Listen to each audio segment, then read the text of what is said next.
தலைகளை தாழ்த்தி கண்ணீரோடு நாம் ஜெபிப்போம். ஹல்லேலூயா. எங்களை நேசிக்கிற நல்ல தகப்பனே, இந்த நல்ல வேலைக்காக நன்றி செலுத்துகிறோம் ராஜா. நீர் எங்களை மகிமைப்படுகிற கர்த்தர். ஆமென். நாங்கள் ஆண்டவரே ஒரு முக்கியமான காரியத்தை நாங்கள் தியானித்து கொண்டிருக்கிறோம். த பிளஸட் ப்ரேயர் ஸ்டெப்ஸ் என்று. ஆமென். ஆமாண்டவரே, ஆசீர்வாதமான ஆண்டவரே அந்த ஜெப படிகளை குறித்து நாங்கள் சிந்தித்து கொண்டிருக்கிறோம். ஆண்டவரே, நீர் எங்களுடைய தேவன். தொடர்ந்து இன்றும் எங்களோடு நீர் பேசும் ஆண்டவரே.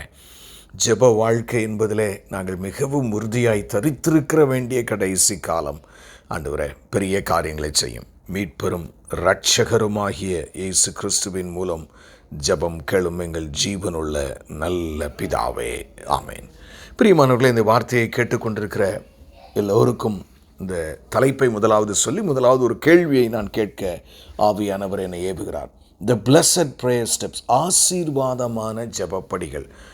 அதுக்காக எப்போவுமே நான் இதை சொல்லிடுவேன். இந்த படி வழியாக தான் ஏறி இப்படி ஸ்டெப்பில் தான் நீங்கள் ஜெபம் பண்ணணுன்ட்டு இல்லை. ஆனால் உங்களுக்கு ஒரு தேவை இருக்கிறது வாழ்க்கையில், அது மிக கடினமான ஒரு தேவை. அதற்காக ஜெபிக்கிறீர்கள் என்றால் எப்படி நீங்கள் முக்கியப்படுத்த வேண்டும், எவைகளை நீங்கள் முக்கியப்படுத்த வேண்டும். காரணம், நீங்கள் எப்படிப்பட்ட மேன்மையான தெய்வத்தோடு நீங்கள் ஜெபிக்கிறீர்கள் என்பதை மனதில் கொள்ள வேண்டும்.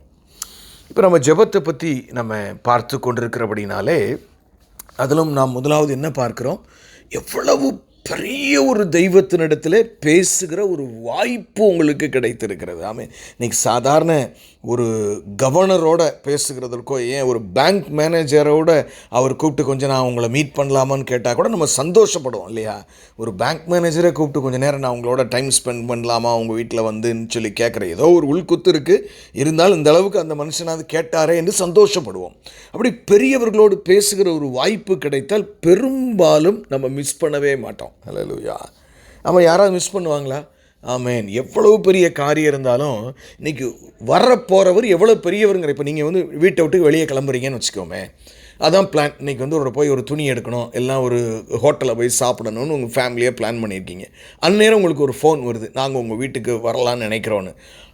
அது சாதாரணமாக உங்கள் கூட வேலை பார்க்குற ஆளாக இருந்தால், ஐயோ நாங்கள் இன்றைக்கி வெளியில் சாப்பிட்றதுக்கா பிளான், அப்படியா, ரைட், பரவாயில்ல இருக்கட்டும்ன்றோம். ஆனால் அதுக்கு அடுத்து பார்த்தா சாதாரண உங்கள் சர்ச்சு பாஸ்டர் நான் சைடு வர்றேன், உங்களை விசிட் பண்ணலான்னு நினைக்கிறேன். அப்படியா பாஸ்டர், சரி நீங்கள் இந்த மாதிரி பிளான் இருக்குது, இருந்தாலும் நீங்கள் வந்துருங்க பாஸ்டர்ம்போம். அதை விட மேலே ஒரு பெரிய தலைவர், ஏன்னா ஒரு கவர்னர் மாதிரி ஒரு ஆள் சொல்லிவிட்டு அவர்கிட்ட இதை கூட சொல்ல மாட்டோம். நாங்கள் இந்த மாதிரி சாப்பிட போகிறோம், ஐயோ நீங்கள் வாங்க உங்களுக்கு இல்லாததா அப்படின்னு சொல்லி we never miss opportunity when it comes to meet some great person. But ஆனால் பிரியமானவர்களே, நம்முடைய ஜெப வாழ்க்கையில் நாம் எப்படி இருக்கிறோம் என்பதை சிந்தியுங்கள். நாமே அடுத்தபடியாக நம்ம அந்த கேள்வியை கேட்பதற்கு முன்பதாக நம்ம இதில் சில ஸ்டெப்ஸ் பார்த்துருக்குறோம் இல்லையா? நம்ம எப்படி நம்ம ஆண்டவர்கிட்ட ஒரு காரியத்திற்காக ஜெபிக்கும் பொழுது நம்மை தாழ்த்த வேண்டும். we should take time for that. ஆமென். ரெண்டாவது, நாம் ஆண்டவரிடத்தில் நம்முடைய பாவங்களுக்காக மன்னிப்பு கேட்க வேண்டும். நமக்கே சில காரியங்கள் தெரியும், அது எப்படிங்கிறதெல்லாம் இன்டெப்த்தாக நீங்கள் வேணும்னா அந்த செய்தி வரும்பொழுது நீங்கள் யூடியூப்பில் கேட்கும்படி மிக தாழ்மையோடு கூட நான் கேட்டுக்கொள்கிறேன். அடுத்தபடியாக பார்த்திங்கன்னா, நம்ம ஆண்டவர்கிட்ட நம்ம கண்ணீரோடும் உபவாசத்தோடும் we should request. ஆமென். அவரிடத்தில் மனதுருக்கத்திற்காக கெஞ்ச வேண்டும் என்று பார்த்தோம். அடுத்து பார்த்திங்கன்னா, தேவனை துதிக்க ஆரம்பிக்கணும். அதுக்கு அடுத்து ஆமென், ஆண்டவரிடத்தில் நம்ம துதிக்க ஆரம்பிக்கணும். we should keep praising. ஏன்னா praising God is a very very important factor. ஏன்னா 30 முக்கோடி தேவர்கள் துதிப்பதற்காகவே படைக்கப்பட்டவர்கள். நல்லா தெரிஞ்சுக்கங்க. அதாவது இந்த ஒரு பெரிய கூட்டம் தேவனை துதிப்பதற்காக பரலோக ராஜ்யத்தில் படைக்கப்பட்ட கோஷ்டி, அவருக்கு விரோதமாக சாத்தானா மாதிரி பூமிக்கு வந்துடுச்சு. இவர்கள் தேவனை துதிப்பதில்லை. அந்த கேப்பை நம்ம ஃபில்லப் பண்ணும்போது ஆண்டவர் நம்மை மகிமைப்படுத்துவார். அல்லேலூயா. ஆமென். அப்போ துதிக்கணும். அதுக்கடுத்து பார்த்திங்கன்னா, கர்த்தருடைய இரத்தம் எந்த காரியத்திற்காக ஜெபிக்கிறோமோ அதில் தெளிக்கப்பட வேண்டிய காரியம். இதுக்கு அடுத்து தான் நம்ம ப்ரேயர் ரிக்வெஸ்ட்டுக்கே வரணும். அல்லேலூயா. எடுத்த உடனே நம்ம என்ன செய்கிறோன்னா, நான் ஏன் சொல்கிறேன், நாம் ஜெபிக்கிறவர் மகா பெரியவர் என்பதை உணராமல் எடுத்த உடனே போய் நம்ம கடையில் ஜாமான் வாங்குகிற மாதிரி ஆரம்பிச்சிடக்கூடாது. ஏன் அப்படின்னா 2 காரணங்கள் இருக்கிறது. ஒன்று, அவர் பெரியவர். 2வது, அவர் உங்களோடு உறவு கொள்ள முதலாவது விரும்புகிறார். He is not only interested in your prayer request. ஆமேன். அதாவது நம்ம விண்ணப்பத்தை மட்டும்தான் அவருக்கு பிடிக்கல, உங்களை பிடிக்கும் அவருக்கு. அல்லேலூயா. நல்ல கவனிங்க பிரியமானவர்களே. God loves you. அல்லேலூயா. உங்களை அவருக்கு பிடிக்கும். அதனால் நீங்கள் என்ன கேட்குறீங்க, என்ன சொல்கிறீங்கிறதெல்லாம் 2வது. ஆனால் என் பிள்ளை என் சமூகத்தில், என் மகா அவளோடு உறவு கொள்ள வேண்டும். ஆண்டவர் ப்ரேயர் டைமுகளை ரொம்ப வேல்யூ பண்ணுறது அதில் தாங்க. நம்ம நினைக்கிறோம், ஏன்னா நமக்கு அவசரம், நமக்கு வலிக்குது, நமக்கு பிரச்சனை இருக்குது. ஆனால் எடுத்த உடனே ஒரு ரிக்வெஸ்ட்டுக்குள்ளே நம்ம போய் செட் பண்ணாதபடிக்கு நீங்கள் அவரோடு உறவு கொள்ள வேண்டும். எனக்கு அருமையான தெய்வஜனமே, 2 கேள்வியை நான் கேட்க வேண்டும் என்று நான் இப்பொழுது நினைக்கிறேன். முதல் கேள்வி, இந்த தெய்வத்தோடு பேசுகிற, ஜபிக்கிற வேளை உங்களுக்கு இன்பமானதாக இருக்கிறதா? It's a very very important question. முக்கியமான ஒரு கேள்வி இது. நம்ம ஊழியம் செய்யலாம், காணிக்கை கொடுக்கலாம், துதிக்கலாம், எல்லாம் செய்யலாம். பட் ஆனால் அடித்தளத்தில் சிலரால் பார்த்தீங்கன்னா இன்னுமே என்னாலெல்லாம் அப்படி ஜெபிக்க முடியலை. ஜெப நேரம் இன்பமாய் இருக்கிறதா? ஆமென். இது ரொம்ப ரொம்ப முக்கியமான காரியம் பிரியமானவர்களே. இந்த கேள்வியை ஆவியானவர் உங்களிடத்தில் கேட்க சொல்லுகிறபடினாலே நான் இதை கேட்கிறேன். நீங்கள் உங்களை சீர்தூக்கி பாருங்கள். என்னுடைய ஜெப வேளை வேறு வழி இல்லாமல் நான் பண்ணுகிறேனா, இல்லை அவசரமாய் பண்ணுகிறேனா, இல்லாவிட்டால் என் ஜெப வேளை தேவனோடு அவ்வளவு இன்பமாக இருக்கிறது. நான் ஒரு சகோதரனை அறிவேன். என அவர் என்னோடு பேசி கொண்டிருக்கும் பொழுது இந்த யூஏ பட்டணத்தில் அவர் சொன்ன காரியம், நான் தான் அந்த ஒரு ப்ரேயரை அவங்களுக்கு ஸ்டார்ட் பண்ணி வச்சேன் ஒரு பார்க்கில். ஸோ அவங்க சொல்லுவாங்க, நான் அந்த ப்ரேயருக்கு போகும்போதே முதல்ல, ஆண்டவரே எனக்கு இன்றைக்கி டைம் 1 hour தான் இருக்குப்பா, அதுக்கு மேலே எனக்கு இல்லை, கொஞ்சம் ஃபேமிலியில் வேலை இருக்குது, அதுக்குள்ளே முடிக்கிற மாதிரி பார்த்துக்குங்க. அப்போ அவர் சொன்னார், ஏன்னா என்னால் ஜெபத்தை முடிக்கவே முடியாதுங்கிறார் அவர். அல்லேலூயா. என்னை அறியாமலே 1.5 மணி நேரம் 2 மணி நேரம் போய்விடும். ஸோ இந்த ஜெப வாழ்க்கை உங்களிடத்தில் இருக்கிறதா என்று சீர்தூக்கி பாருங்கள். ஏன்னா கர்த்தர் உங்களோடு கூட அந்த ஐக்கியப்பட விரும்புகிறார். அல்லேலூயா, அல்லேலூயா. அடுத்தபடியாக நம்ம இந்த ஜெபம்னு வரும்போது 2வது கேள்வி, அவரோடு உறவு கொள்ள எனக்கு இஷ்டமா, இல்லாவிட்டால் அவரிடத்திலிருந்து காரியங்களை பெறுகிறதா எனக்கு இஷ்டமா? 2க்கும் பெரிய வித்தியாசம் இருக்குங்க. கண்டிப்பாக அவர் நமக்கு தராமல் நம்ம வாழ்க்கை நடக்கவே நடக்காது. அவர் தான் வேலை தரணும், அவர் தான் வீடு தரணும், அவர் தான் பிள்ளைகளை தரணும், அவர் தான் எல்லாமே தரணும், அவர் தான் நம்ம சரீரத்தை சுகமாக்கணும், அவர் தான் எல்லாமே. ஆனால் நம்முடைய இருதயத்தின் அடித்தளத்தில் அவரோடு உள்ள உறவு நமக்கு முக்கியமா, இல்லாவிட்டால் அவரிடத்திலிருந்து பெறுகிற பொருட்கள் தான் முக்கியமா? சில நேரங்கள் எப்படி போயிரும் தெரியுமா? அந்த ஊழியத்தில் நிறைய பேருக்கு போயிடுச்சு, ஊழியம்தான் பெருசாக இருக்குது, என்னுடைய பேர் எப்படி வருது, என் ஊழியம் எவ்வளோ பெருசாக இருக்குது, என் எஸ்டாப்ளிஷ்மெண்ட் எப்படி, என்கிட்ட எவ்வளவு வேலைக்காரர்கள் ஊழியர்கள் இருக்கிறார்கள் என்று அதை தம்பட்டம் அடிப்பதிலே தான் அநேக காரியங்கள் இன்றைக்கு போய்கொண்டிருக்கிறது. ஆகவே நாம் ஜாக்கிரதையோடு கூட இருக்க வேண்டும். ஆனால் நாம் இப்பொழுது எங்கு நின்று கொண்டிருக்கிறோம்? இயேசு கிறிஸ்துவின் இரத்தத்தை நாம் ஒரு காரியத்திற்காக ஜெபிக்கும் பொழுது நாம் பயன்படுத்த வேண்டும் என்கிற நிலைமையிலே நாம் நின்று கொண்டிருக்கிறோம். அதில் முதலாவது என்ன பார்த்தோம் என்றால், அந்த கான்டெக்ஸ்டுக்குள்ளே நம்ம வந்ததுனால அந்த இயேசுவின் இரத்தத்தின் மேன்மையை தெரியாமல் எப்படி நம்ம பயன்படுத்த முடியும்? ஆமென். கையில் இருக்கிற பொருள் என்னன்னு தெரிஞ்சால் தானே அதை எடுத்து யூஸ் பண்ண முடியும். அது மாதிரி அந்த இரத்தத்தின் மேன்மையை ஆவியானவர் நமக்கு கற்றுக் கொடுத்திருக்கிறார். முதலாவது, இயேசு கிறிஸ்துவின் இரத்தத்தினாலே நாம் என்ன ஆயிருக்கோம்? அவருக்கு சமீபமாய் ஆயிருக்கிறோம். அல்லேலூயா. பிதாவின் சமீபத்தில் கொண்டு வந்து விட்டுட்டார் ஏசப்பா. எப்படி? அவருடைய இரத்தம் இல்லைன்னா ஒருத்தருக்கு அந்த வாய்ப்பே கிடையாதுங்க. அல்லேலூயா. பூமியில் பிறந்த எல்லா மனுஷனும் பாவத்தில் கர்ப்பம் தரிக்கிறபடியினாலே ஒருவனுக்கும் அந்த தகுதி இல்லாதிருந்தது. ஆனால் இயேசு கிறிஸ்து தன்னுடைய இரத்தத்தினாலே உங்களை என்ன செய்திருக்கிறார்? மீட்டு கொண்டு பிதாவின் சிங்காசனத்தில் சமீபமாக கொண்டு வந்து விட்டார். முதல் காரியம். அப்படி விட்ட நீங்கள் பிறருக்கும் உங்களுக்கும் அதனால் என்ன நன்மையை பெற்றிருக்கீங்க? நல்லா கவனிங்க. பீமா சீட் ஜட்ஜ்மெண்ட் என்று விசுவாசிகளுக்கு ஒரு ஜட்ஜ்மெண்ட் இருக்குது. அது பாவத்துக்கான ஜட்ஜ்மெண்ட் கிடையாது. நாம் எப்படி வாழ்ந்தோம், முக்கியத்துவப்படுத்தினோம் என்பதற்கான ஒரு ஜட்ஜ்மெண்ட். அதாவது எப்படின்னா, ஸ்போர்ட்ஸில் முதலாவது ஓடினவருக்கு ஒரு மெடல், ரெண்டாவது ஓடினவருக்கு ஒரு மெடல், மூணாவது ஓடுறவருக்கு ஒரு மெடல் கொடுப்பாங்களே, அந்த மாதிரி. அதில் இந்த அசஸ்மெண்ட்டில் இது இருக்கும். உன்னை கொண்டு போய் என் ரத்தத்தினால பிதாவின் பக்கத்தில் விட்டனே, நீ பிறருக்கும் உனக்கு நீ என்ன பிரயோஜனத்தை அதனால் பெற்ற என்று ஒரு கேள்வி கேட்பார். அல்லேலூயா, ஆமேன். இதையெல்லாம் நீங்கள் மனதில் கொள்ள வேண்டும். ஆமேன். இரண்டாவது நம்ம பார்த்தோம், அவருடைய இரத்தத்தினாலே பாவ மன்னிப்பை நாம் பெற்றோம். இல்லைன்னா நம்ம பாவத்தெல்லாம் தொலைக்கவே முடியாது. பெரியமானவர்களே, தேவனுடைய பார்வையில் எத்தனை கோயில் குளத்துக்கு போனாலும் தொலைக்க முடியாது, எத்தனை நன்மை செய்தாலும் தொலைக்க முடியாது. அவருடைய இரத்தத்தின் மேல் விசுவாசம் வைக்கும் பொழுது அந்த இரத்தத்தினாலே நமக்கு என்ன செய்யுது? பாவ மீட்பு கிடைத்திருக்கிறது. அது மாத்திரமல்ல, மூன்றாவது காரியத்தை பார்த்தோம், அவருடைய இரத்தம் நமக்கு புது மனசாட்சியை உருவாக்கி கொண்டு வந்துட்டு இருக்கு. அது ஒரு ப்ராசஸ், ஒரே நாளில் நடக்கிறதல்ல. கொஞ்சம் கொஞ்சமாய் நம்முடைய மனசாட்சியை புதுப்பிக்கிறவராக ஆண்டவர் அங்கே இருக்கிறதை நாம் பார்க்கிறோம். ஆமேன். எனக்கு அருமையான தெய்வ ஜனமே, எவ்வளவு ஒரு ஆழமான சத்தியம் என்று பாருங்கள். ஆமேன், ஆமேன். அடுத்தபடியாக நாம் பார்த்தோம், இந்த இரத்தம் நம்மை பரிசுத்தப்படுத்துகிறது என்று பார்த்தோம். அல்லேலூயா. பரிசுத்தம்னா எப்படி அந்த பரிசுத்தப்படுத்துகிறது? ஏன்னா நாம் ஒரு சிலர் இடையில வந்திருப்பீங்க, அதனால் நான் just detailing a little bit.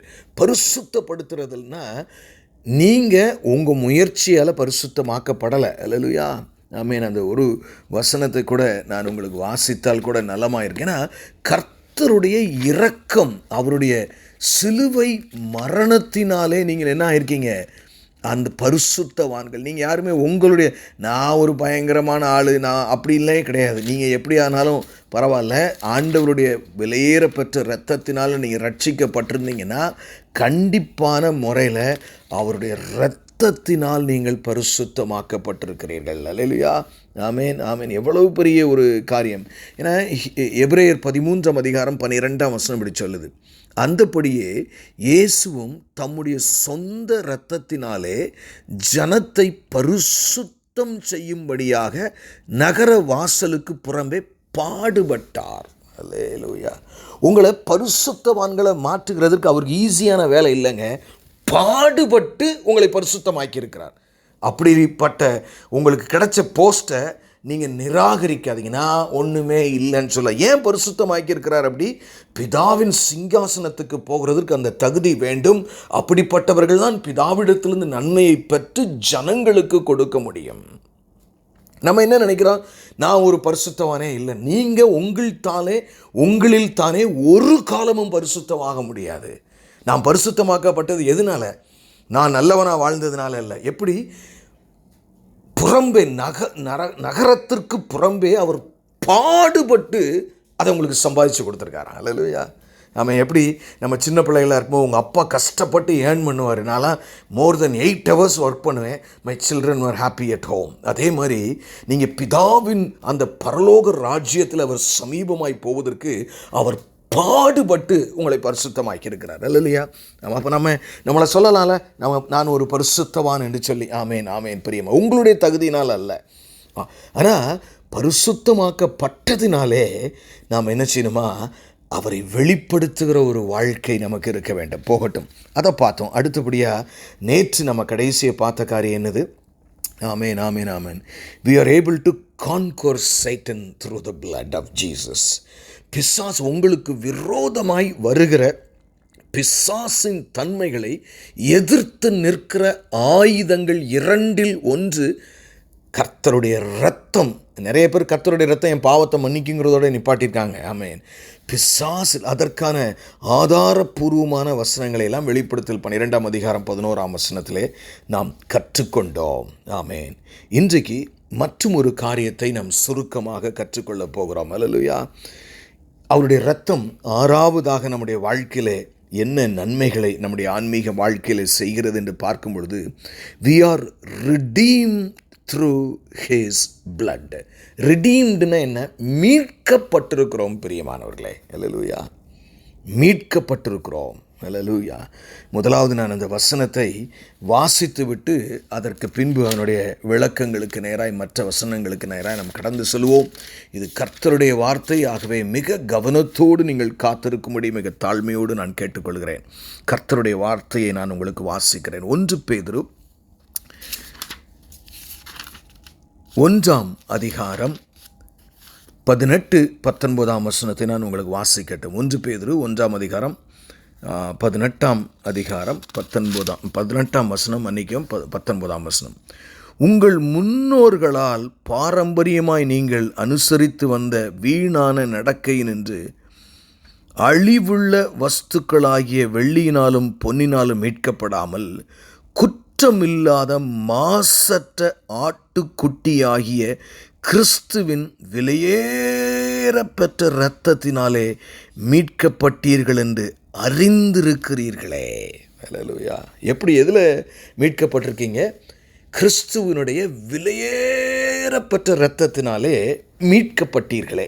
இப்போ இது என்ன நடக்குன்னா, நான் மீட்கப்படுதல் அப்படின்னாலே அடமானத்தை திருப்புற மாதிரி ஆல்மோஸ்ட். ஆமேன். ஒரு கைண்டு க்ளோசஸ்ட்டாக நம்ம பார்க்கும்போது அதை நம்ம கூட எடுத்துக்கலாம். ஆனால் இது அப்படியும் சொல்ல முடியாது. ஏன்னு கேட்டால், இப்போ ஃபார் எக்ஸாம்பிள் நம்ம எப்படின்னா ஒரு மாமனார் எடுத்துக்காங்க. ஒரு மாமனார் இருக்கிறாரு, ஒரு பொம்பளை பிள்ளை இருக்குது, கல்யாணம் கட்டி கொடுக்குறாரு. கல்யாணம் கட்டி கொடுக்கும்போதே பார்த்தீங்கன்னா அவர் நகையெல்லாம் போட்டு கொடுக்குறாரு. ஏன்னா வச்சுக்குவோம், ஒரு உதாரணத்துக்காக நகை உடனே நகை போட்டு தான் கல்யாணம் முடிக்கணும்னு நான் சொல்கிறேன்னு நினைக்கிறேன். I am totally against it. But ஆனால் அப்படி கொடுக்கும்போது அங்கே என்ன நடக்குதுன்னு சொன்னால், அந்த மருமையை வந்து ஒரு சரியில்லாத மருமையை ஒரு 100 பவுன் போட்டிருக்கார். 100 பவுனு பேங்க்கில் கொண்டு போய் அடமானம் வச்சு காசை பல லட்சங்களை வாங்கி ஊதாரித்தனமாக செலவழித்து ஒன்றும் இல்லாமல் போயிட்டு திருப்பி அந்த மாமனார் தம் மகளுக்காக வராரு. முதல் ஸ்டேஜில் மகா கொடுத்தாரு. திருப்பியும் இன்னொரு முறை அவர் என்ன செய்கிறாருன்னா, தன்னுடைய ஆஸ்திகளை கொண்டு வந்து அந்த பேங்க்கில் அந்த ரூபாயை கட்டி 100 பவுனையும் மீட்டு தன் மகள் கையிலே கொண்டு போய் கொடுக்குறார். அல்லேலூயா. ஆமென். எனக்கு அருமையான தேவஜனமே, இதுதான் ஆண்டவர் நமக்கு. முதலாவது, நீங்கள் தாயின் கருவில் உருவானதே கர்த்தர் தான் உங்களை உருவாக்கினார். அல்லேலூயா. அவர் உங்களை தெரிந்து கொண்டார். அப்படி இருந்த பொழுதிலும், அவர் நம்மை உருவாக்கின பொழுதிலும் அந்த உருவாக்கினுடைய தன்மை நமக்குள்ளாமல் பாவத்தில் நாம் போய்விட்டோம். அப்படி போன பின்னாடி அவர் என்ன செய்கிறார்னா, கூப்பிட்றார் தான் பையனை. எனக்கு வந்து இந்த நம்ம இன்றைக்கி சும்மா ஒரு ரேண்டமாக சிசில் எனக்கு வேணும், ஆனால் அவன் பாவியாக இருக்கான், அவனை மீட்கணும். அப்போ அவர் சொல்கிறாரு, நான் போய் சிலுவையில் மரித்து அவனை மீட்டு கொண்டு வருகிறேன் தகப்பனே. So he came down. இதெல்லாம் ரொம்ப சாதாரண விஷயம் இல்லை பிரியமானவர்களே. நீங்கள் கிரயத்திற்கு கொள்ளப்பட்ட ஜனம். யாருடைய கிரயம்? காசு பணம் இல்லைங்க. நான் சொன்ன மாதிரி ஒரு மாமனார் வெறும் காசை கட்டிட்டு போயிருப்பார். இறைவனுடைய பரிசுத்த இரத்தத்தினால் மீட்கப்பட்ட ஜனம். அதனால தான் உங்களுக்கு விரோதமாக பிசாசு வர்றான். அல்லேலூயா. கவலையே படாதீங்க. இந்த இரத்தம் பிசாசின் தலையை நசுக்கினது. அல்லேலூயா. ஆண்டவர் சொல்கிறாரு, பிசாசுக்கு ஒரு அடையாளமாக சொல்லப்படுற இடம் இது பாதாளம். இன்றைக்கி ஒருவேளை அதில் இல்லாட்டினாலும், பாதாளம்னா 2 பகுதியாக இருக்குது. அது அந்த டீட்டெயில்களை இப்போ போக வேண்டாம். அக்னி கடலை அவன் கடைசியை போக போகிறான். இப்போ அவன் பாதாளத்தில் இருக்கிறான். பாதாளத்துக்குரிய திறவுகள் இப்போ யார்கிட்ட வந்துடுச்சு? ஏசப்பாட்ட வந்தாச்சு. அல்லேலூயா. ஆமென். வெளிப்படுத்தும் விசேஷம் 1ஆம் அதிகாரத்தில் மிக தெளிவாக இவர் சொல்லுகிறார், பாதாளத்திற்கும் மரணத்திற்கும் உடைய திறவுகோல்களை உடையவராயிருக்கிறேன். அல்லேலூயா. நிறைய நேரங்களில் நம்ம கிறிஸ்தவ வாழ்க்கையில் இப்போ என்ன பிரச்சனை? நான் ஒன்றும் இல்லாதவா, நான் ஒன்றும் இல்லாதவன், நான் வறுமையானவன், எனக்கு ஒன்றுமே கிடையாது, நான் சாதாரண, இப்படியே பிசாசு ஜெனரேஷன்ஸை சொல்லி ஒரு சபையில் வல்லமையற்ற விசுவாசிகளாய் நம்மை மாற்றிவிட்டான். நீங்கள் அப்படி இருக்கக்கூடாது பிரியமானவர்களே. நான் பரிசுத்தமாக்கப்பட்டவள், எப்படி? என் தகப்பன் பாடுபட்டு என்னை பரிசுத்தமாக்கி இருக்கிறார். அல்லேலூயா. அது மாத்திரமல்ல, அவருடைய விலையேறப்பட்ட இரத்தத்தினாலே மீட்கப்பட்டீர்கள். அல்லேலூயா. மீட்கப்பட்ட பிறகு என்ன நமக்கு ஆண்டவர் சுதந்திரம் கொடுத்துருக்கிறாரு. மீட்கப்பட்ட சுதந்திரத்தில் போய் பாவம் செய்யக்கூடாது. இன்றைக்கி நிறைய பேர் பார்த்தீங்கன்னா அப்படி தான், ஒரு நாட்டுக்குள்ளே நுழைவாங்க மைக்ரண்ட். அப்புறம் கொஞ்ச நாள் ஆனவுடனே அங்கே ஒரு சில எஸ்டாப்ளிஷ் பண்ணோன்னா கொடியை பிடிச்சி தான் நாட்டுக்கான காரியங்கள் எல்லாம் அங்கே சாதிக்கணும்னு நினைப்பாங்க. ஆமேன். இல்லை பிரியமானவர்களே, நாம் அப்படி இல்லை. நாம் விலையேறப்பெற்ற இரத்தத்தினாலே மீட்கப்பட்ட ஜனம். நீ இதுக்கு நம்ம ஆண்டவருக்கு நன்றி செலுத்த வேண்டும். நீங்கள் நைட்டு படுக்கும்போது, ஆண்டவரே என்னை மீட்டு கொண்டீரே. நிறைய நேரங்கள் இன்னுமே நம்முடைய வேல்யூஸ் எப்படி இருக்குது? நான் அடிக்கடி இதை சொல்லுகிறேன். எனக்கு பணம் இல்லையே, என் குடும்பத்தில் இந்த பிரச்சனை இருக்கே, எனக்கு இந்த வியாதி இருக்கே. அதாவது ஒரு சின்ன சின்ன ஒன்றுக்கும் உதவாத காரியத்தையே நம்ம ஃபோக்கஸ் பண்ணுறோம் பிரியமானவர்களே. அதைத்தான் கூர்ந்து பார்த்துக்கிட்டே இருக்கோம். என்கிட்ட இது இல்லையே, என்கிட்ட வீடு இல்லையே, என்கிட்ட ஒரு கார் இல்லையே. இப்படி சின்ன சின்ன உலகம் இவைகள் தேவை என்று உங்கள் பரமபிதா அறிந்திருக்கிறார். ஆனால் நம்ம எதை ஃபோக்கஸ் பண்ணால் அது கிடைக்கும்னா, பரம காரியங்களை நாம் ஃபோக்கஸ் பண்ண வேண்டும். இது வந்தாலும் சரி வராட்டியும் சரி. ஏன்னா eternally you will going to live in glory. உங்களுக்கு கிடச்சிருக்கிறது. இன்னும் நிறைய விசுவாசிகளுக்கு ஆமாம் ஏதோ இயேசு சிலுவையில் மரித்தார்னு சொல்லுவாங்கங்க, அப்படி சொல்லிட்டு போகிற விசுவாசி கூட இன்றைக்கி இருக்கிறாங்க நிறைய பேர். ஆனால் எவ்வளவு பெரிய மேன்மை! இந்த வசனத்தை நான் மீண்டும் 2வது வசனத்தை நான் வாசிக்கிறேன். 19, குற்றம் இல்லாத மாசற்ற ஹல்லேலூயா ஆட்டுக்குட்டியாகிய கிறிஸ்துவின் விலையேறப்பட்ட இரத்தத்தினாலே மீட்கப்பட்டீர்கள் என்று அறிந்திருக்கிறீர்களே. ஆமேன், ஆமேன், ஆமேன். 20ஆம் வசனத்தை பாருங்கள். அவர் உலக தோற்றத்திற்கு முன்னே குறிக்கப்பட்டவராயிருந்து தமது மூலமாய் தேவன் மேல் விசுவாசமாயிருக்கிற உங்களுக்காக இந்த கடைசி காலங்களில் வெளிப்பட்டார். எப்படி? உங்களுக்காக. நான் சொன்னேன்ல, சிசில் எனக்கு வேணும். ஆமேன், ஆமேன். பிரியமானவர்களே, உங்களை அவர் மீட்டு கொண்டிருக்கிறார். He rescued from the sinful ways. இன்றைக்கி பார்த்தீங்கன்னா, நீங்கள் ரட்சிக்கப்பட்டீங்க, தேவனுடைய ராஜ்யம் உங்களுக்குள்ளே இருக்குது. ஆனால் வெளியே தேவனுடைய ராஜ்யத்தை நம்ம காண முடியல. ஆனால் a time will come. உங்கள் வாழ்க்கையில் ரொம்ப நாள் ஆகாது, இன்னும் கொஞ்ச நாளில் ஒரு காலம் வரும். அப்போ என்னென்னா, நீங்கள் you will be delivered from the presence of sin. Hallelujah. You will be redeemed totally from the presence of sin. இப்போ சீல் போட்டு முத்திரை போட்டு வச்சுருக்காது ஏன் ப்ராப்பர்ட்டின்னு. இனிமேல் தூக்கிட்டு போகிறார் உங்களையும் என்னையும். ஹல்லேலூயா. அப்போ நீங்கள் எங்கே கேதர் ஆக போகிறீங்க? எல்லா பரிசுத்தவான்களும் கேதர் பண்ணுற இடத்துல நீங்களும் கேதர் ஆகி தேவனுடைய மகிமைக்குள்ளும் சந்தோஷத்துக்குள்ளும் சமாதானத்துக்குள்ளும் நீங்கள் இருக்க போகிறீங்க. அப்போது என்னென்னா, you will be completely away from. ஒரு பொய்யை கொஞ்சமாக தேடி பார்த்தா கண்டுபிடிக்கலான்னா கண்டுபிடிக்க முடியாது. யூ வில் பி பாவத்தின் வேர் கூட இல்லாத ஒரு இடத்திற்கு தேவன் உங்களை கொண்டு போகிறார். எவ்வளவு பெரிய மேன்மை! நீங்கள் எதுக்குங்க கவலைப்படுறீங்க? ஹலோ, உங்களை தான் கேட்குறேன். ஏன் தேவையில்லாத இந்த சின்ன சின்ன நட்டு போல்ட்டுக்கெல்லாம் கவலைப்பட்டு இருக்கீங்க? உங்களை அவர் விலையேறப்பட்ட இரத்தத்தினாலே மீட்டு கொண்டு மகா பரிசுத்தமான அந்த பரலோக வாழ்க்கையிலே, பாவமே இல்லாத வாழ்க்கையிலே, சந்தோஷம் நிறைந்த வாழ்க்கையிலே, சமாதானம் நிறைந்த வாழ்க்கைக்கு கொண்டு போகிறார். பிசாசு தான் உங்களை ஏமாற்றி உன்னை பரலோக ராஜ்யத்துக்கு போக விடாமல் என்னால் தடுக்க முடியாது, இங்கே இருக்கிற என் இடத்துல இருக்கிற மாதாவது நீ நிம்மதி இல்லாமல் சாகுங்கிறது அவன் ஐடியா. ஏமாந்துடாதீங்க, தயவு செய்து சொல்கிறேன். Problems do come.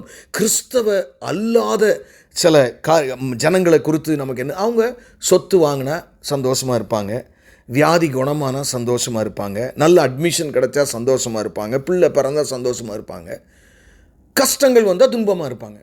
நீங்கள் இன்றைக்கி சபையில் அதுதானங்க நடந்துகிட்ருக்கு. இன்றைக்கி நம்ம அதை தான் பிரசங்கமும் பண்ணுறோம். இவைகளெல்லாம் எப்படி பெறுகிறது? பூமியில் நட்டு போல்ட்டு பெறுகிறது எப்படி? இயேசுவிடத்தில். இதை ஒரு பெரிய பிரசங்கமாய் சொல்லுங்க. நாமும் அதைத்தான் இன்றைக்கு விரும்புகிறோம் பிரியமானவர்களே. ஆனால் என்ன நடக்கிறது? தேவன் விலையேறப்பட்ட இரத்தத்தினால் உங்களை மீட்டுக்கொண்டு அப்படிப்பட்ட மகிமையின் ராஜ்யத்திற்கு போகும்போது நீங்கள் என்றைக்குமே சந்தோஷமாக இருக்க போகிறீங்க. அது இப்போவுமே ஆரம்பிங்களேன். Why not now? பிரியமானவர்களே, உங்களுடைய சந்தோஷமான முகத்தை பார்த்து ஜனங்கள் உங்களிடத்தில் நீங்கள் எவ்வளவு சந்தோஷமாக இருக்கிறீங்களே, நீங்கள் எப்படி அப்படி கேட்கணும். ஏன்னா நான் ஒரு சின்ன எக்ஸாம்பிள் நான் உங்களுக்கு சொல்லுகிறேன். ஈரான் தேசத்தில் ஒரு முஸ்லீம் கப்பல் மனம் திரும்பி இருக்கிறார்கள். அவருடைய சாட்சி ஒரு நாள் நான் கேட்டேன். அவர்களுக்கு 2 பிள்ளைகள், கணவனும் முழு நேரமாய் ஊழியம் செய்கிறார், ஒரு இஸ்லாமிய குடும்பத்திலிருந்து பிறந்த ஆண்டவரை ஏற்றுக்கொண்டு மனைவியும் செய்கிறார்கள். இவருடைய ஊழியம் எப்படி செய்கிறார்கள் என்றால், காலையில் எழுந்து ஜெபித்து எல்லா கடமைகளையும் முடித்து பிள்ளைகளுக்கு ஸ்கூல் அனுப்பிவிட்டு ஒன்றை சேர்ந்து கட்டி பிடிச்சி ஒரு முத்தமிடுவார்கள். ஏன்னா திருப்பி பிள்ளைகளை பார்ப்போங்கிற நம்பிக்கை அவங்களுக்கு கிடையாது.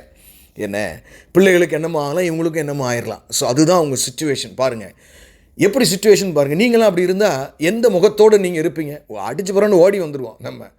அப்படிப்பட்ட இடத்துல இந்த அம்மா எப்படி ஊழியம் செய்யுமா? ஒரு சாதாரண ஒரு டீ கடை இல்லைனா கடையில் போய் அவங்க உட்காந்துருக்கும் போது, இல்லை பஸ்ஸில் அவங்க ட்ராவல் பண்ணும்போது அவங்களுடைய புன்முறுவலான முகத்தை பார்த்து இவ்வளவு சந்தோஷமாக இருக்கீங்களே, நீங்கள் யார் என்ன செஞ்சுக்கிட்டு இருக்கீங்கன்னு கேட்பாங்களாம். அப்படித்தான் சுவிசேஷத்தையே சொல்லுவாங்களாம். அந்த முகத்தில் அவ்வளவு ஒரு மனப்பொலிவு, சந்தோஷம் இன்றைக்கு சபைகளிலே காணப்படவில்லை பெரியவன். காரணம், நான் மீட்கப்பட்டவன் என்ற மேலான உணர்வினாலே தேவனை மகிமைப்படுத்தவும் நான் தான் அதை அனுபவிப்பதையும் விட்டு விட்டாங்க. இப்போ என்ன சொல்கிறாங்க? அதெல்லாம் ரைட்டு தான் ஆண்டவரே, நீங்கள் எங்களெல்லாம் மீட்கொண்டீங்க, எங்களுக்கு என்ன தருவீங்க? இந்த பொம்மையை கேட்டு பிள்ளைகள் அழுகிற நிலைமையில் இன்றைக்கு விசுவாசிகள் குழந்தையாகவே நாம் இருக்கிறோம். வளருங்கள் பிரியமானவர்களே. ஒரு உண்மையான கிறிஸ்தவம் என்ன என்றால், என் சூழ்நிலை எல்லாம் எனக்கு நெருக்கப்பட்ட நிலைமையில் இருந்தாலும் என் உள்ளத்தில் தேவனை நம்பி நான் சந்தோஷமாய் வாழ முடியும். ரீசெண்டாக போன வாரம் the spirit of the Lord was speaking with my spirit. என் ஆவியோடு பேச என்ன தெரியுமா? I will in your life, you just trust me. உன் வாழ்க்கையிலே அனைத்தையும் நான் தான் சித்தம் கொள்ளுகிறேன், நீ என்னை நம்பினால் மாத்திரம் போதும் என்று சொன்னார். நீங்கள் நினைக்கிறீங்க இன்னைக்கு உடனே அந்த ஊழியத்துக்கு போனவுடனே அந்த பிசாசு வந்துருச்சு, இந்த ஊழியத்துக்கு போனவுடனே அதெல்லாம் ஒருவேளை ஒரு பக்கம் இருந்தாலும் அவர் அனுமதி இல்லாமல் அல்டிமேட்டாக he designs your life. அவர் தான் உங்களை நடத்தி கொண்டு இன்னைக்கு இருக்கிற உங்கள் பொருளாதார நிலைமை ஆண்டவரே ஃபிக்ஸ் பண்ணியிருக்கிறாரு. இன்றைக்கு இருக்கிற உங்களுடைய பிரச்சனை கர்த்தரே உங்களுக்கு அதை அனுமதித்தது. அல்லேலூயா. He is the architect.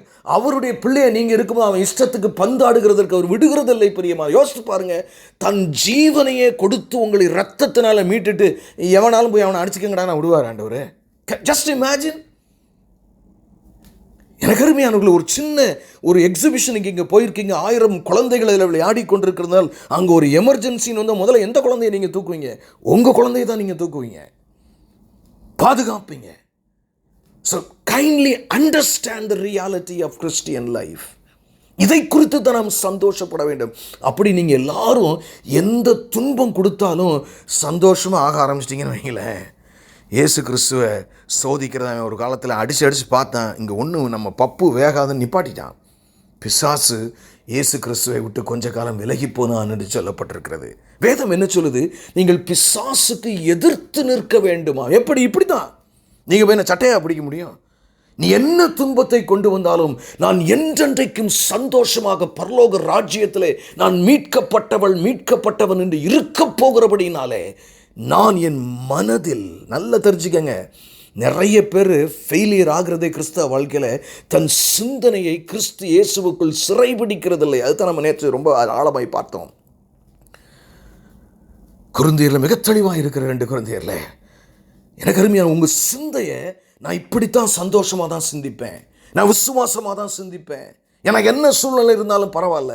நான்லாம் என்னுடைய வாலிப காலங்களில் அதிக வறுமை கஷ்டங்கள் இருந்த காலத்திலெல்லாம் என்னுடைய எல்லை ஓரளவுக்கு மேலே கஷ்டம் தாண்டின உடனே எல்லாத்தையும் சிஸ்டத்தெல்லாம் ஷட் டவுன் பண்ணிவிட்டு தேவ சமூகத்தில் பரலோக ராஜ்யத்தை மட்டும்தான் நான் தியானம் பண்ணுவேன். ஹல்லேலூயா. How I am going to be. என் கவலை அப்படியே மெல்ட் ஆயிருங்க. ஹல்லேலூயா. நான் என்னத்தை உங்களுக்கு பிரசங்கிப்பேன் பிரியமானவர்களே. எவ்வளவு மேன்மையை அவர் உங்களுக்கு சம்பாதித்து வைத்து போயிருக்கிறார். ஆனால் நாமும் அவைகளை விட்டு எனக்கு கொயரில் அவன் இடம் தரல, என் சீட்டில் இவன் உட்காந்துட்டான், என்னையை முந்தி வச்சுருந்தாங்க, இன்றைக்கி இல்லை, இந்த ஊழியத்தில் அப்படி பண்ணிட்டாங்க, அந்த ஊழியத்தில் இப்படி பண்ணிட்டாங்க. we are complaining against silly things. எனக்கு அருமையான தேவஜனமே, இஸ்ரவேலின் தேவனுடைய சந்தோஷமும் சமாதானமும் உங்களை ஆள கடவுது. உங்களை பார்க்கும்போதே என்னங்க இவ்வளவு அமைதியான ஒரு முகமாக இருக்கே. நீங்கள் ஒரு தடவை ஒரு கமர்ஷியலான ஒரு காரியத்திற்கு என் மனைவி சென்றிருந்தாள். அப்போ அவளை பார்த்து ஒரு அம்மா கேட்டேன், நீங்கள் ரொம்ப ப்ரே பண்ணுவீங்களா? உங்கள் முகத்தை பார்த்தாலே தெரியுது. தட் இஸ் த வே. பிரியமானவர்களே, ஷீ இஸ் அ ஹிந்து. ஆனால் அவர் கேட்கிறார்கள், அப்படிப்பட்ட ஒரு வாழ்க்கை முறை நமக்கு தேவை. அது எப்போ வரும் தெரியுமா? மனதுக்குள்ளே புற மிச்ச உலகத்தா மாதிரியும் நம்மளுமே கிடைச்சா சந்தோஷம், கிடைக்கலாம், இப்படி வாழ்ந்தால் ஒரு பிரயோஜனம் இல்லை. பிரியமானவர்களே, எவ்வளவு ஆழமான அந்த வசனம் சொல்லுகிறது. மீட்கப்பட்டீர்களே, மீட்கப்பட்டீர்கள். எவ்வளவு வசனத்தை மீண்டும் கூட நான் குற்றமில்லாத மாசற்ற ஆட்டுக்குட்டியாகிய கிறிஸ்துவின் விலையேறப்பெற்ற இரத்தத்தினாலே மீட்கப்பட்டீர்கள் என்று அறிந்திருக்கிறீர்களே. அல்லேலூயா, அல்லேலூயா. எனக்கு அருமையான தேவஜனமே, நீ சோர்ந்து, நீ எவ்வளவு பாவத்திலிருந்து நீ மீட்கப்பட்டிருக்கிறாய், நரகத்திலிருந்து நீ மீட்கப்பட்டிருக்கிறாய், சாபத்திலிருந்து நீ மீட்கப்பட்டிருக்கிறாய். எவ்வளவு காரியங்கள் பிரியமானவர்களே, எவ்வளவு காரியங்கள். ஆமென், நாம் மீட்கப்பட்டிருக்கிறோம். மரணத்திலிருந்து உங்களுக்கு மரணம் கிடையாது தெரியுமா? உங்களுக்கு ஹலோ, உங்களுக்கு மரணம் இல்லை பிரியமானவர்களே. உங்கள் ஆவி சரீரத்தை விட்டு பிரிஞ்சு இன்னொரு இதை விட பெட்டர் பாடி உங்களுக்கு கொடுக்க போகிறார் ஆண்டவர், மகிமையின் சரீரம். எனக்கு அருமையான தேவஜனமே, நீங்கள் மரணத்தை குறித்து பயப்பட வேண்டிய, you are rescued from the fear of sin. மரண பயத்திலிருந்து தேவன் உங்களை விடுதலையாக்கி இருக்கிறாரே. இதற்கெல்லாம் நாம் அவருக்கு நன்றி. இதை தாங்க சுவிசேஷம் அறிவிக்கணும். இந்த உலகத்தில் எல்லாரும் மாதிரியும் எல்லாருக்கும் கஷ்டம் இருக்குங்க. ஆனால் அந்த கஷ்டத்துலையும் நாங்கள் சந்தோஷமாக இருக்கிறோம் என்று இன்னைக்கு சுவிசேஷத்தை பிரசங்கிக்க தவறின ஊழியர்கள் உண்டு. எதை சுவிசேஷமாய் பிரசங்கிக்க வேண்டும் என்று கூட அவர்களுக்கு தெரியவில்லை. எனக்கு அருமையான தேவஜனமே, சோப்பு சீப்பு கண்ணாடி நிச்சயம் ஆண்டவர் தருவார். அதுக்கு ரொம்ப நீங்கள் கேட்க வேண்டிய அவசியமே இல்லை, கேட்க வேண்டிய அவசியமே இல்லை பிரியமானவர்களே. நிச்சயம். ஏன்னா முதலாவது தேவனுடைய ராஜ்யத்தினுடைய நீதியும் தேடுங்களா, இந்த மாதிரி மேட்டர் தான். அப்பொழுது இவைகளெல்லாம் உங்களுக்கு கூட கொடுக்கப்படும். நிச்சயம் தருவார். ஏன்னா அவர் சோறு போடாமல் திமிங்கலத்திலிருந்து சின்ன குருவி வரைக்கும் வாழாதுங்க. உலகத்துக்கும் அவர் தான் சோறு போடுகிறார். எங்கே இந்த பூமியில் இருந்தானே எல்லா பொருட்களும் மூலதனங்களும் வந்து நம்ம உயிர் வாழ்ந்துகிட்டு இருக்கோம். வேற எங்கேயா சந்திரமண்டலத்தில் தான் நமக்கு வருது காய்கறி இல்லை. அருமையானவர்களே, இன்னொரு வசனத்தையும், எனக்கு நேரமில்லை பிரியமானவர்களே, நான் அநேக காரியங்களை உங்களிடத்தில் பேச வேண்டும் என்று நான் விரும்புகிறேன். நீங்களும் இந்த செய்தியை உலகத்துக்கு நீங்கள் எடுத்து செல்ல வேண்டும் என்று நான் விரும்புகிறேன். அல்லேலூயா. 1 கொரிந்தியர் 6ஆம் அதிகாரம் 20ஆம் வசனம். 1 கொரிந்தியர் 6ஆம் அதிகாரம் 20ஆம் வசனம் இப்படியாய் சொல்லுகிறது, கிரயத்துக்கு கொல்லப்பட்டீர்களே. அல்லேலூயா. கிரயத்திற்கு ஆகையால் தேவனுக்கு உடையவர்களாகிய உங்கள் சரீரத்தினாலும் உங்கள் ஆவியினாலும் தேவனை மகிமைப்படுத்துங்கள். ஏன் நீங்கள் மகிமைப்படுத்தணும்? எப்படியா? ஆவியினால் மட்டும் இல்லைங்க. நான் ஜெபம் பண்ணும்போது ஆவியில் பரிசுத்த ஆவியினால் நிரம்ப தேவனை மகிமைப்படுத்துகிறேன். உங்கள் உடம்பினாலும் தேவனை நீங்கள் மகிமைப்படுத்த வேண்டும். தெளிவாக இருக்கு வசனம். தேவனுக்கு உடையவர்களாகி உங்கள் சரீரத்தினாலும். இங்கே நமக்கு நிறைய பிரச்சனை இருக்குது அந்த இடத்துல. ஆவியில் கூட சில சமயத்தில் நம்ம கரெக்டாகி போயிடுறோம்.